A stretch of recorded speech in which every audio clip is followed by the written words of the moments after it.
Apakah kebahagiaan akan meningkat saat kita memiliki kenaikan penghasilan?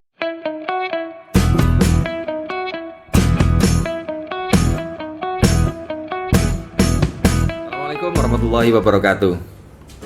Tom Stonehill telah mengendarai mobilnya selama beberapa jam dan tiba-tiba dia merasa ingin sekali buang hajat, buang air besar. Waktu itu sudah sangat malam dan semua pompa bensin yang dia lewati sudah tutup. Lambat laun ia menjadi sangat putus asa. Akhirnya Tom keluar dari jalan raya dan masuk ke kota pertama yang ditemuinya. Di sana dia tahu ada satu bangunan besar yang pasti memiliki fasilitas umum termasuk toilet. Keinginan dan kebutuhan untuk buang hajat itu semakin kuat. Wah repot sampai butuh teror ya. Sehingga ia mulai meningkatkan kecepatan. Tepat pada saat ia mulai mempercepat laju kecepatan, dia mendengar seorang dengan pengeras suara menginstruksikannya untuk menepi. Di kota itu ada polisi yang bertugas. Polisi itu keluar dari mobil dan menghampiri Tom. Menurut Anda, seberapa cepat Anda boleh mengemudi di sekitar sini? Tanya polisi itu dengan nada berat. Pak, kata Tom minta maaf. Saya belum pernah mengendarai mobil secepat ini. Tapi Anda lihat, saya sedang sangat ingin cari kamar mandi, Pak.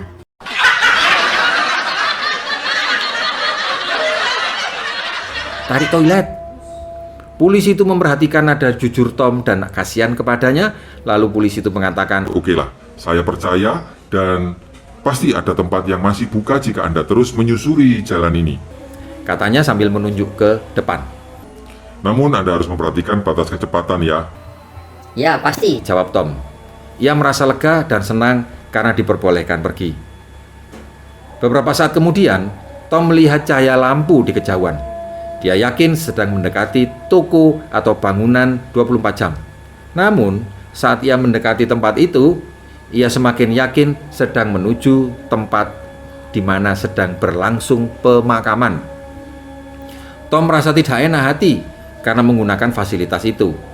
Tetapi keinginannya terlalu kuat untuk diabaikan. Tarik daplek kan ini. Kan itu mulai narik esan. Tangan mundek itu apa kan ini. Ia segera cepat-cepat memarkir mobilnya dan berjalan ke tempat itu untuk mencari toilet. Di dalamnya dia disapa dengan hangat. Selamat datang, Pak. Dapatkah Anda memberi tanda tangan di sini? Kata Mr. Gifford, direktur pemakaman. Oh, saya hanya ingin ke kamar kecil. Kata Tom dengan nada menyesal. Boleh nggak? Ya, tentu saja boleh, jawab direktur itu. Tapi tolong tanda tangan dulu ya, Pak. Tom tidak paham mengapa ia harus menuliskan namanya. Tetapi ia tetap melakukannya dengan harapan hal itu akan segera menyelesaikan masalah sehingga dia segera bisa buang hajat. Koyok ngene. Tom kemudian menanyakan di mana letak kamar kecil pria. Ketika itu Mr. Gifford langsung berkata, "Tolong tulis alamat lengkap Anda juga ya, Pak." Lalu Tom bertanya, Tapi kenapa perlu alamat saya juga? tanya Tom kebingungan. Saya kan hanya ingin menggunakan kamar kecil sebentar. Tolonglah Pak, isilah buku ini. Terserah deh. Tom komat kamit sambil menulis nama, alamat, dan nomor telepon, kemudian mengikuti Mr. Gifford menuju kamar kecil pria. Sebelum meninggalkan pemakaman, Tom berhenti sebentar untuk menghormati si orang yang meninggal. Dan di jalan keluar, Tom melihat polisi tadi. Terima kasih, katanya sambil mengangguk-anggukkan kepala kepada Mr. Gifford dan polisi itu. Dengan perasaan lega, kemudian Tom berlalu dan pulang. 3 minggu kemudian, Tom menerima telepon dari seorang pria yang tidak dia kenal, yang menyebutkan dirinya sebagai seorang pengacara. Saya mewakili rumah duka tempat Anda berhenti. Anda harus datang ke kantor saya pada hari Kamis pada jam 2 siang. Tom gemetar. Dengan takut ia bertanya, "Tolong beritahu aku, Pak, apa saya melakukan suatu kesalahan? Apa saya perlu pembela?" "Tidak perlu," kata pengacara itu sambil menenangkan si Tom. "Hanya datang tepat waktu saja." Pengacara itu lalu memberikan alamatnya dan menutup telepon. Pada hari-hari berikutnya, Tom semakin gelisah.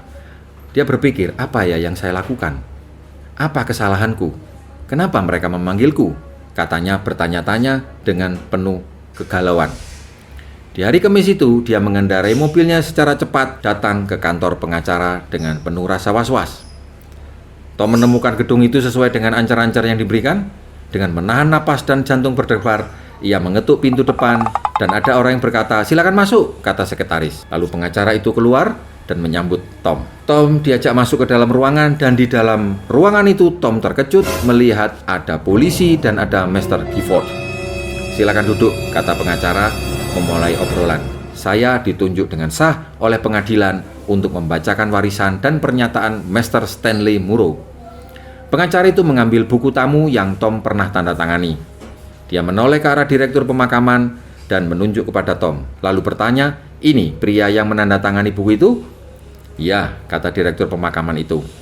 Kemudian si pengacara melihat Tom dan berkata, "Saya rasa Anda tidak mengenal Mr. Murrow. Ia seorang yang sangat kaya. Ia memiliki hampir seluruh tanah di kota ini. Tetapi ia tidak punya banyak keluarga dan dia tidak disukai serta dijauhi oleh warga sekitar. Nah, Mr. Murrow telah menunjuk saya untuk menjadi pelaksananya."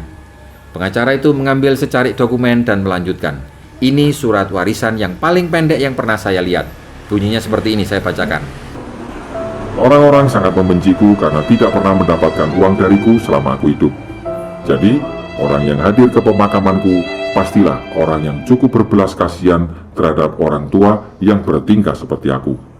Dengan ini, aku mewariskan seluruh tanah dan sahamku untuk dibagi rata kepada mereka yang menghadiri pemakamanku." Luar biasa kan? Pengacara itu menatap tajam si Tom. "Tanda tanganmu adalah satu-satunya tanda tangan yang tertera di buku tamu itu." Jadi, hanya satu orang yang datang di pemakaman itu. Oleh sebab itu, Anda berhak mendapatkan separuh harta kekayaan Mr. Murrow. Ada banyak orang pelit yang menimbun kekayaan untuk memastikan tidak ada orang yang mendapatkan kebahagiaan dari mereka selain diri mereka sendiri. Secara finansial, orang-orang seperti itu mungkin kaya, tapi secara spiritual mereka itu bisa jadi bangkrut. Sebaliknya, ada orang yang membutuhkan tetapi masih memberikan apa yang ada di dalam dirinya dengan murah hati. Meskipun dia nggak punya, tetap dia berbagi dengan orang lain.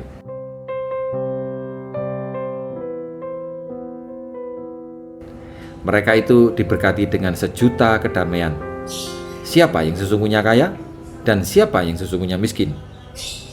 Kisah ini mengajarkan kepada kita bahwa kekayaan belum tentu mendatangkan kebahagiaan, sebagaimana kemiskinan pun tidak dengan sendirinya mendatangkan penderitaan.